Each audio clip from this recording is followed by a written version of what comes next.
성경 말씀 읽어드리겠습니다. 에베소서 4장 7절부터 16절까지 읽어드리겠습니다.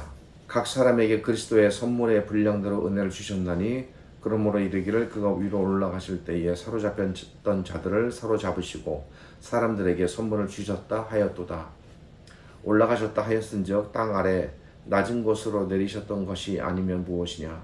내리셨던 그가 곧 모든 하늘 위에 오르신 자니 이는 만물을 충만하게 하려 하심이라.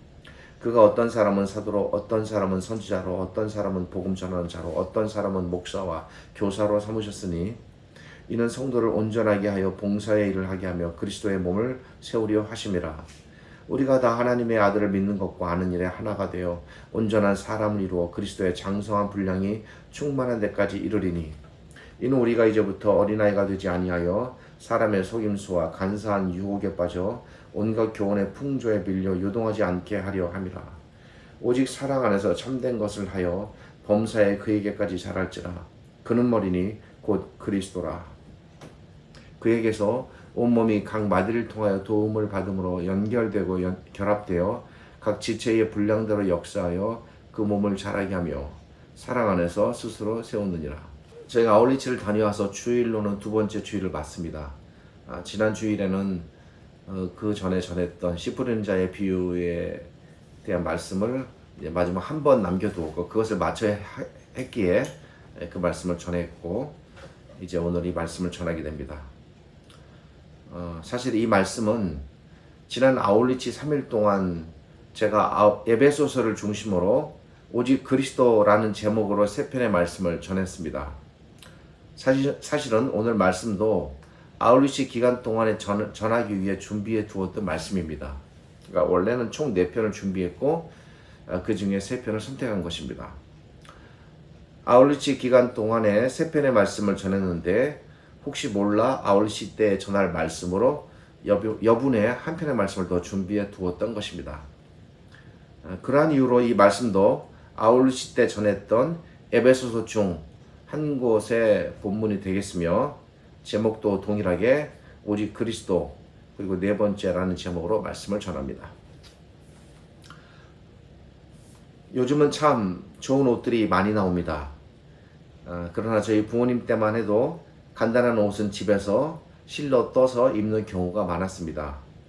간단한 목도리로부터 모자, 조끼, 스웨터, 심지어는 외투까지 뜨개질을 해서 입는 가정이 많았고 저도 어렸을 때 그랬던 경험이 있습니다.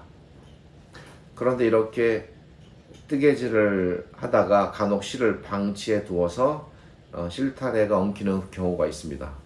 또 다 떴던 어떤 의류를 다 풀어서 또 다른 것을 뜨기 위해서 실을 정리하는 경우도 있습니다. 그럴 때 실의 처음 지점을 찾아내어 그곳에서부터 엉킨 부분을 잘 풀어 나가야 합니다. 급하다고 해서 아무데나 붙잡고 줄을 당긴다고 실이 풀어지지는 않습니다. 그러면 오히려 실이 더 엉키고 꼬이게 됩니다. 제가 왜 이 실타래 이야기를 하는가 하면 오늘 본문이 마치 이 실타래와 같기 때문입니다. 얼뜻 읽어보기에 이해하기 힘들고 어려운 표현들로 가득 차 있고 전체적으로 이 내용이 무엇을 말하는가 알기 쉽지 않습니다. 이 본문 전체의 실타래를 풀 수 있는 시작점은 8절이 되겠습니다. 8절의 의미를 정확하게 잘 이해하시면 나머지 구절들은 이 8절을 근거로 어렵지 않게 풀어나갈 수가 있습니다. 우리말 성경 8절을 보면 한 칸 들어가서 기록이 되어 있습니다. 신약 성경에서 이렇게 한 칸 들어가서 기록된 구절은 기록자가 이 부분은 구약의 어딘가를 인용해서 기록했다라는 표시가 되겠습니다. 따라서 이 8절은 바울 사도께서 독창적으로 기록한 구절이 아니라 그가 구약 어딘가를 인용해서 기록하였다라는 표현이 되겠습니다. 따라서 8절을 정확하게 이해하려면 먼저 이 8절이 인용된 구약의 본문부터 살펴보아야 합니다. 이 8절은 시편 68편 18절을 가져다가 바울이 인용해 놓은 구절입니다. 먼저 시편 68편 18절을 제가 읽어드리겠습니다.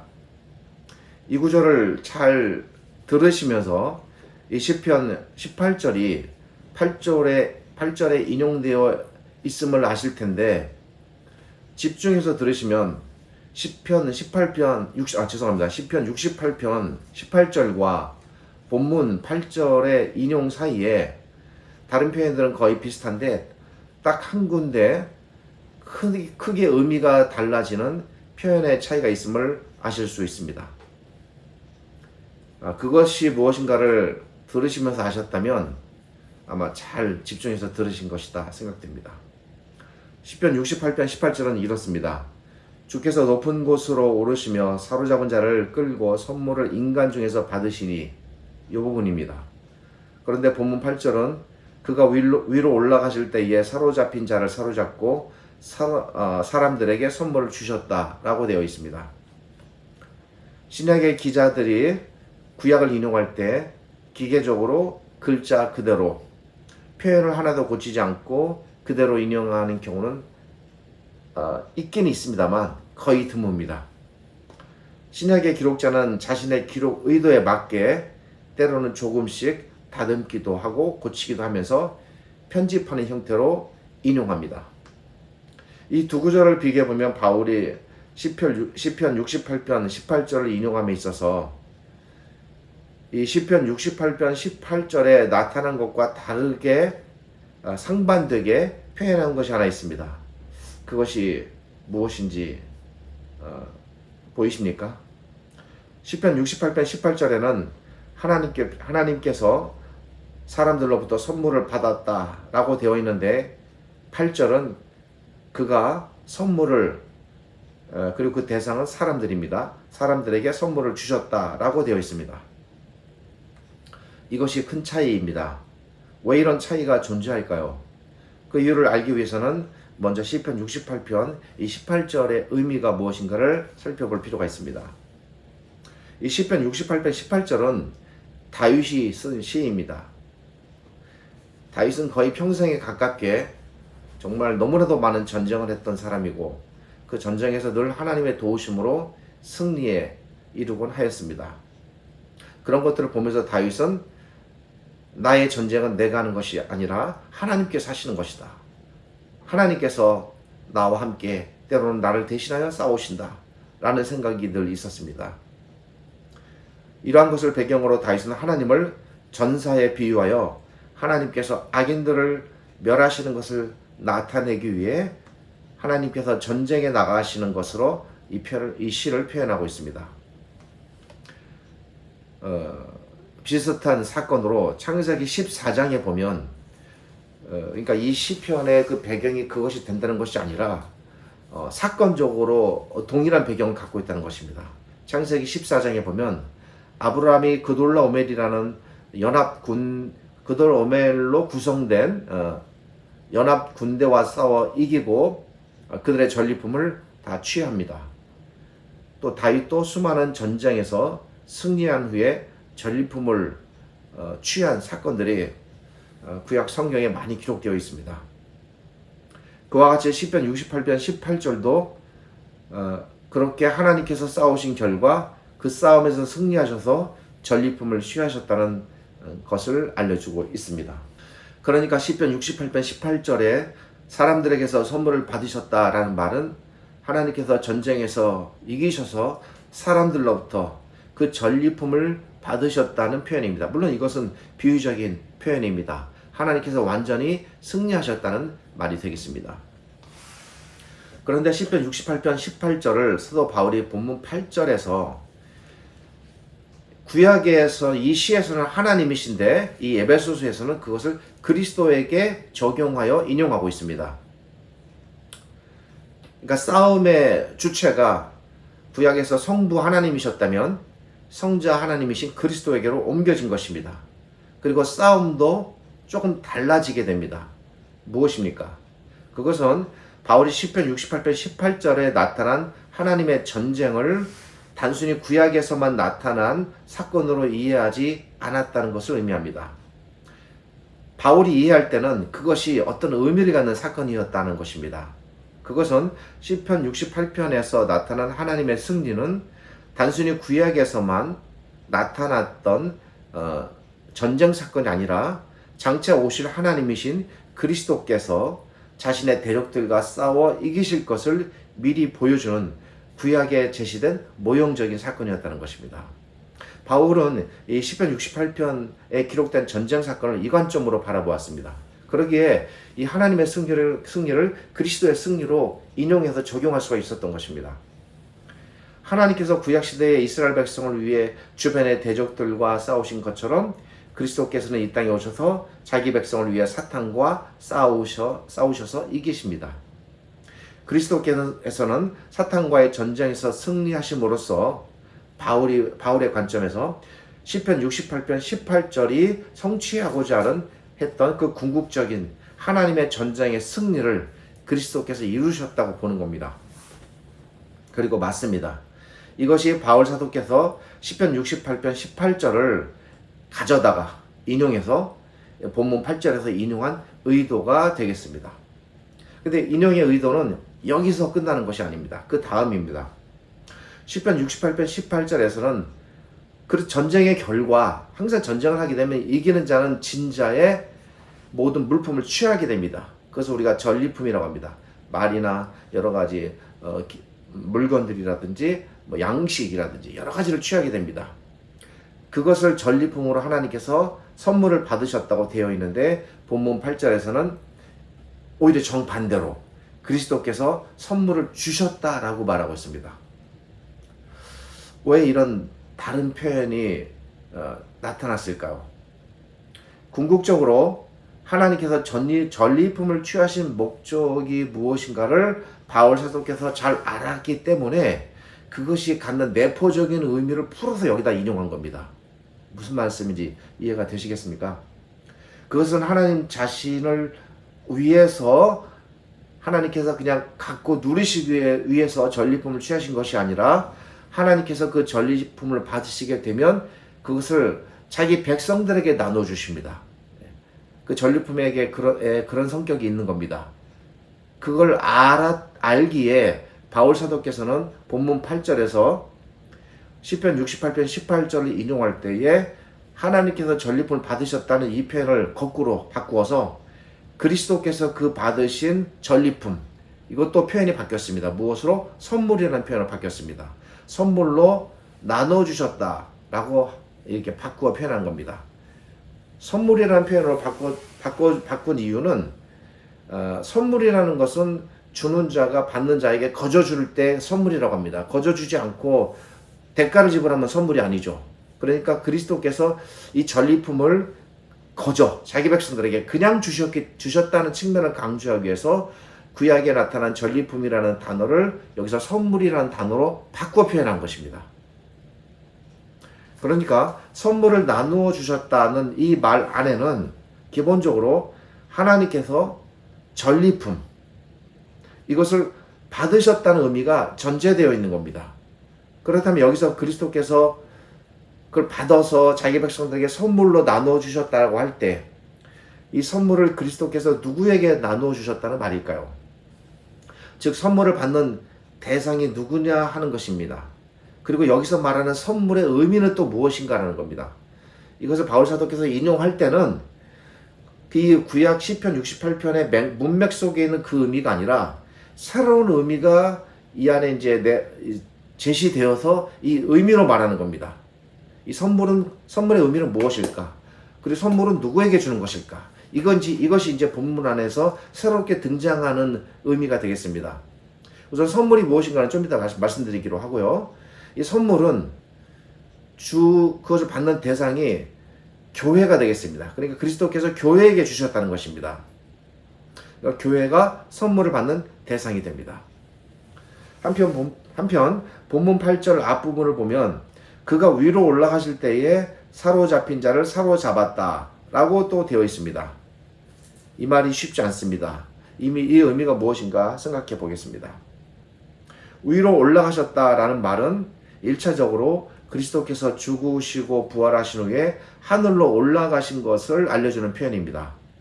그리고 사로잡힌 자를 사로잡았다라는 말은 역시 전쟁과 관련된 일종의 구약적 표현인데, 구약에서는 왕이 전쟁에 나가서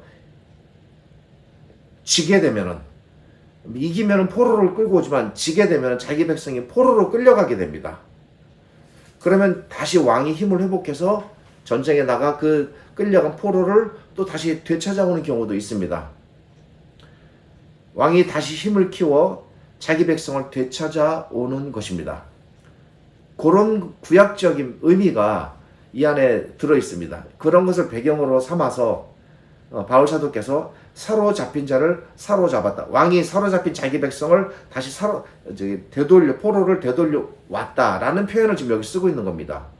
구약적 표현으로. 그렇다면 여기서 그리스도께서 구약시대는 실제로 전쟁에서 이렇게 되찾아왔다면 지금 실제 전쟁은 아닙니다. 이 비유적인 표현입니다. 여기서 이렇게 되찾아왔을 때는 무엇을 염두에 두고 이렇게 말했을까요? 그것은 그리스도께서 사탄의 포로된 자기 백성을 되찾아오셨다는 말로 여기 지금 쓰고 있는 겁니다.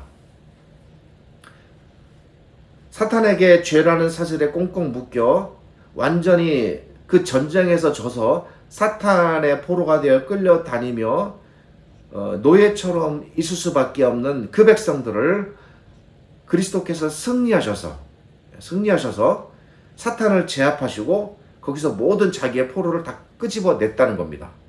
이런 것들이 배경이 되는 사건이 창세기 14장에 기록되어 있는 아브라함과 그돌라오멜의 전쟁 사건입니다. 거기서 아브라함이 그돌라오멜의 포로로 끌려갔던 모든 백성들 그리고 조카 롯까지 다 되찾아오는 사건이 거기 기록되어 있습니다. 따라서 8절을 정리해보면 이 말은 그리스도께서 하늘로 올라가실 때, 즉 승천하실 때에 비로소 사로잡힌 자기 백성을 사탄의 모든 손아귀에서 포로에서 건져내셨다는 말입니다. 그러니까 승천에 그런 의미가 있어요. 그리스도께서 부활하심으로써 끝난 게 아니라 부활하시고 하늘로 올라가심으로써 완전히 자기 백성을 다 되찾아오심이 그 올리운 사건에 들어가 있습니다. 나중에 시간이 되면 한번 정리해서 이 부분은 다시 조금 상세하게 전해보도록 하겠습니다.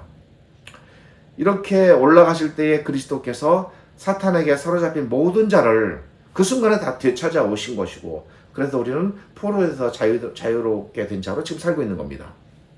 이렇게 해서 그리스도께서 되찾아오신 사람들이 바로 그리스도께서 자기의 피로 사신 백성이며, 다른 표현으로 그리스도의 교회가 됩니다. 이렇게 해서 이러한 내용을 근거로 해서 8절을 전체적으로 한번 정리해서 해석하면 의미는 이렇게 됩니다. 그리스도께서 사탄을 이기시고 그의 지배 아래 포로 되었던 모든 하나님의 백성을 하늘로 올라가실 때에 다 되찾아 오셨는데, 그리스도께서 이렇게 되찾아 오신 자기 백성들에게 그리스도께서 사탄에서 이기면 전리품이 있겠죠. 어떤 그 물건이 있을 거 아닙니까? 그 전리품을 선물로 자기 백성들에게 나누어 주셨다는 겁니다. 그렇다면 이제 우리가 생각해 보아야 할 것은 그리스도께서 교회에게 선물을 주셨다고 하는데 도대체 그 선물의 내용이 무엇인가라는 것입니다. 이것은 물론 시편 68편에 있었던 거기 기록된 그 탈취물 그것과는 전혀 다른 의미입니다. 그러니까 새롭게 여 안에서 녹여내서 의미를 부여해서 바울 사도께서 지금 말하는 것입니다. 여기서 한 가지 분명한 것은 선물을 받는 대상이 제가 말씀드렸듯 교회라는 것입니다. 그러므로 선물의 의미가 무엇인가를 알려면 이 본문의 문맥 안에서 교회에게 그 어떤 것이 주어지게 되는데 그것이 무엇인가를 찾아보면 됩니다.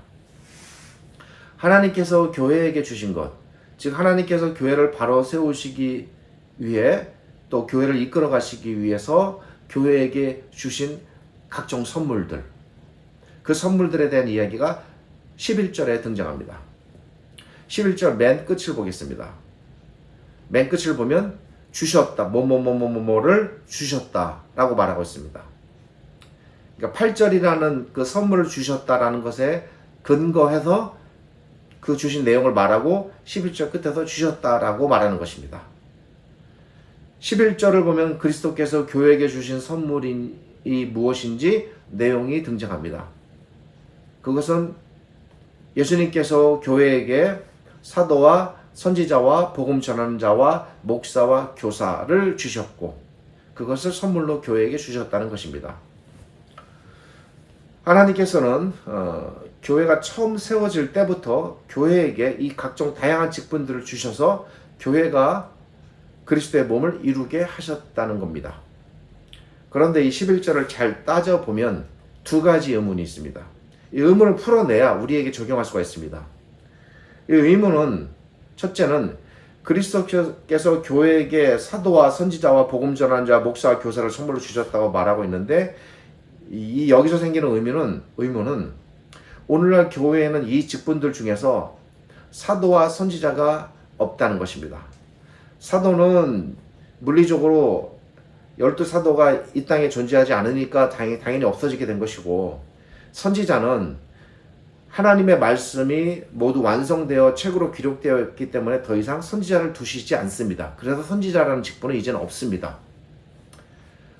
오늘날에는 이 가운데 복음 전하는 자와 목사와 교사만 교회에 남아 있습니다. 이 목사를 할지라도 이 목사도 여기서 말 우리가 생각하는 이런 목사가 아니라 교회에 있는 장로 제도와 좀 연관이 되어 있는 그러한 직분이라 할 수 있겠습니다. 그렇다면 이 말씀은 우리에게 부분적으로만 해당하는 말씀일까? 하나님께서 우리에게 11절에 기록된 대로 다 선물을 주지 않은 것이 되는가? 이 질문이 먼저 생깁니다.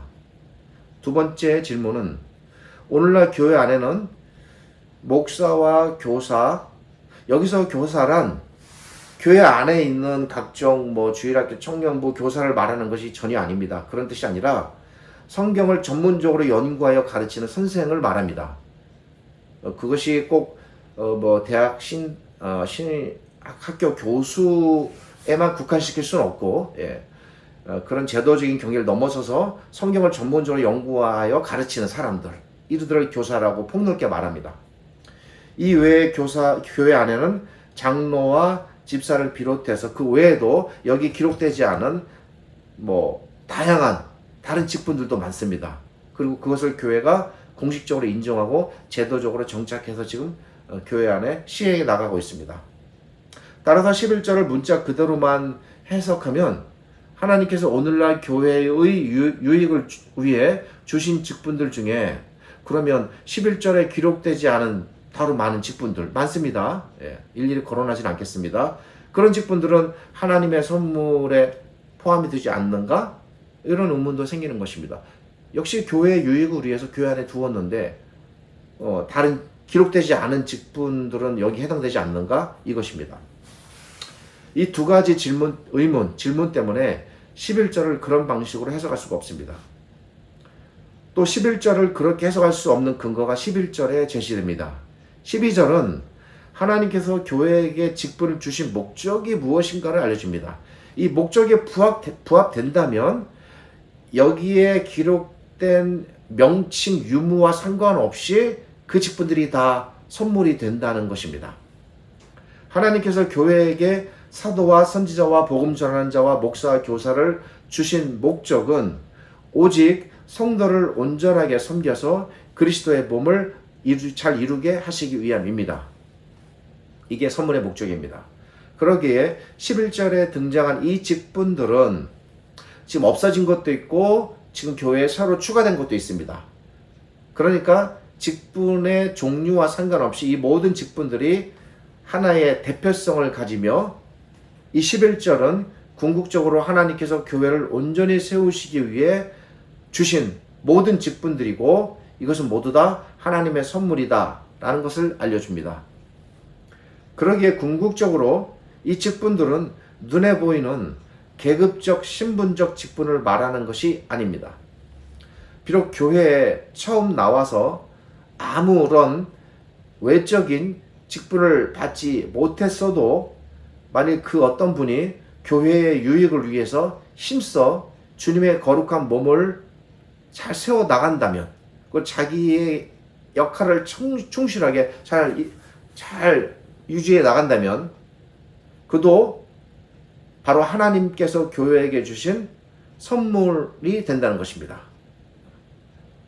바로 이러한 원리에서 베드로 사도께서는 모든 성도는 직분의 다양함이나 이런 것들을 막론하고 모두 다 동일하게 수평적인 위치를 가지며 모든 신자는 상하적인 수직적 계급의 차이를 갖지 않으며 모든 신자는 하나님 앞에서 평등하고 모든 신자는 직분의 유무 또는 종류와 상관없이 모두가 다 하나님 앞에서 거룩한 제사장의 직위를 갖는다 라고 말한 것입니다. 지금은 우리가 이 말씀을 그저 자연스럽게 당연하게 받아들일지 모르겠습니다만 당시 이런 수직적 사고가 팽배했던 이 사도 시대에 이렇게 베드로 사도께서 전하고 외쳤다는 것은 대단히 혁신적인 표현입니다. 모두가 대동하다는 것입니다. 이러한 입장에서 볼 때 교회 안에서는 목사나 장로나 집사나 또 일반 신자나 모두가 차이가 없으며 모든 신자는 그 어떤 차별이나 계급적 구분이 존재하지 않고 모두 전부가 하나님께서 교회에게 주신 소중한 선물이 수평적으로 유지된다라는 것입니다. 하나님께서 각 사람 모두를 세우셔서 각 사람이 서로에게 봉사하고 섬기는 일을 하게 하셔서 교회를 그리스도의 몸으로 든든히 세워가기에 우리는 그런 측면에서 내가 어떤 직분을 가졌느냐 안 가졌느냐와도 상관없이 또 그 직분이 어떤 직분이냐와 상관없이 본질적으로 하나님께서 각 사람을 교회에게 주신 선물이 된다는 것입니다. 우리 모두가 서로에게 하나님께서 보내신 거룩한 선물이 된다는 것이 이 기록 안에 기본적으로 깔려 있는 사상입니다. 하나님께서 교회를 아름답게 하시고 온전히 세워 가시려고 각 사람을 부르셔서 때로는 직분으로 주신 사람도 있고 안 주신 사람도 있겠습니다만 그보다 더 본질적으로 그것을 초월해서 서로가 서로에게 선물이 되게 하셨다는 이 사실을 이 본문이 우리에게 전하는 것입니다. 하나님께서 나를 부르시고 세우신 것은 내가 속한 하나님의 교회를 위해 나를 선물로 보내셨다는 사실을 본문의 근거에서 우리가 잊지 말아야 합니다. 이 소중한 성경적 원리가 신약 성경 이전에 이미 시편 68편을 통해 구약에서부터 제시된 것이고 그 제시된 의미를 바울 사도께서 잘 알았기 때문에 인용해서 구체적으로 드러나게 표현을 쓰는 겁니다.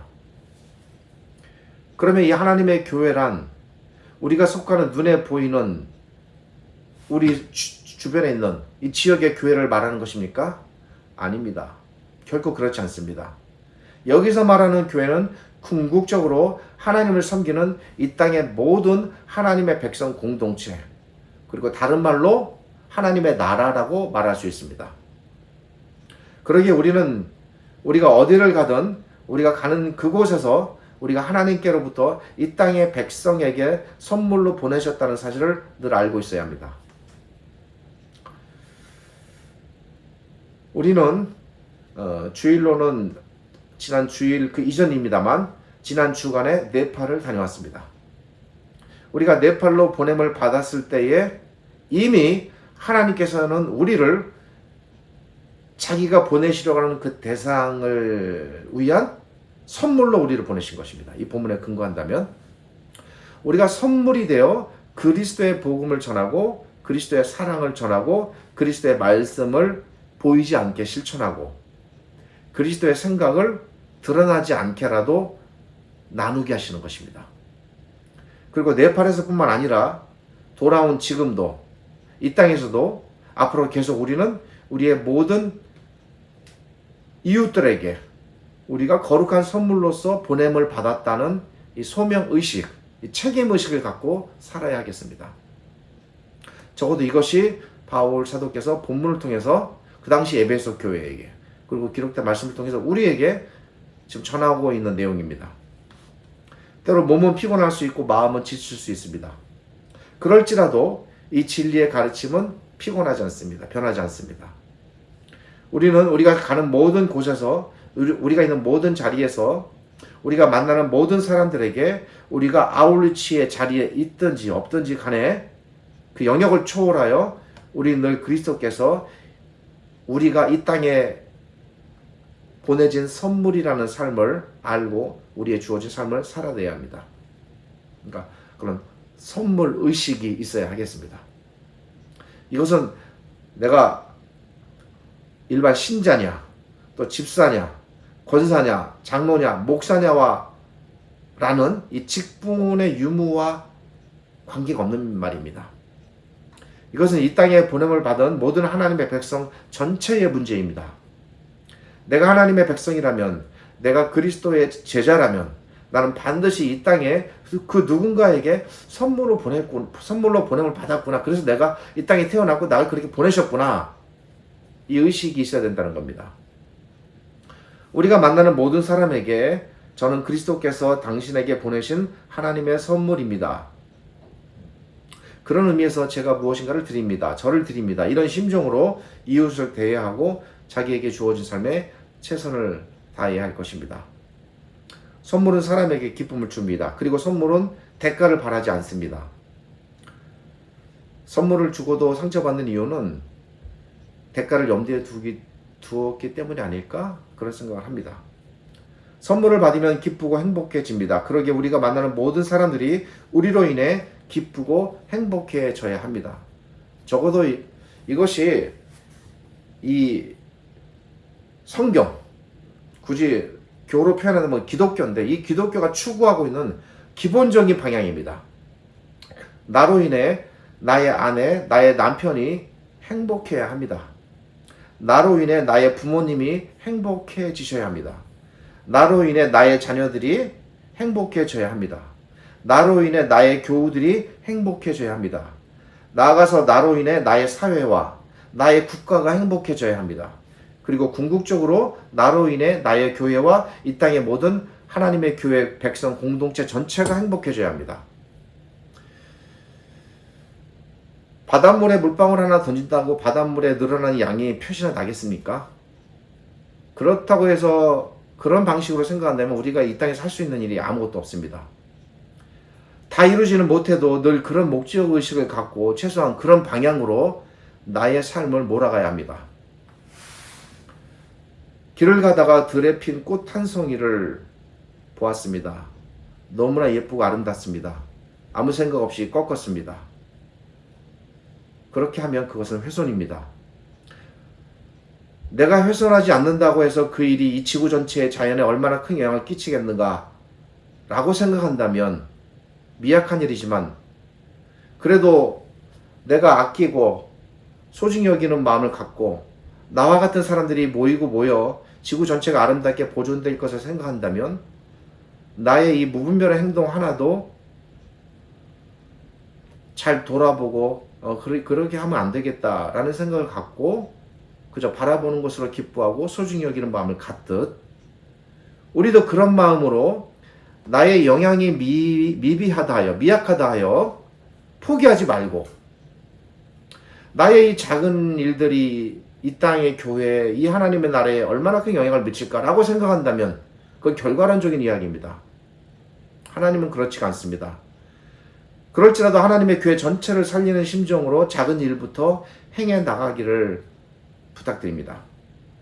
하나님께서는 우리와 같은 미약한 사람들을 모아서 하나님의 교회 전체를 세우시고 지탱해 나가시는 그런 방식으로 일하십니다.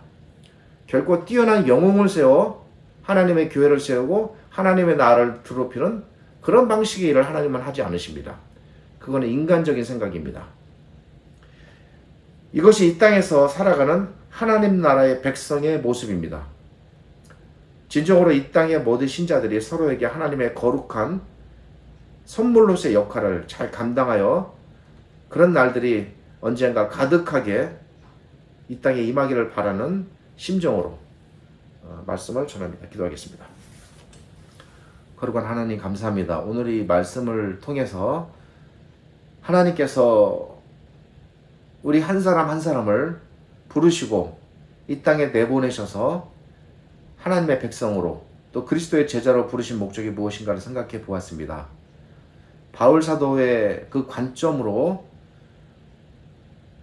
우리가 보게 하시고 나은 사람의 작은 역할들이 모여서 하나님의 거룩한 교회 공동체를 이루고 나아가서 하나님의 나라가 튼튼해지며 세상을 향해서 하나님께서 자신의 구원을 펼쳐가신다는 이 놀라운 일들을 우리가 잘 깨달아 알게 하여 주옵소서.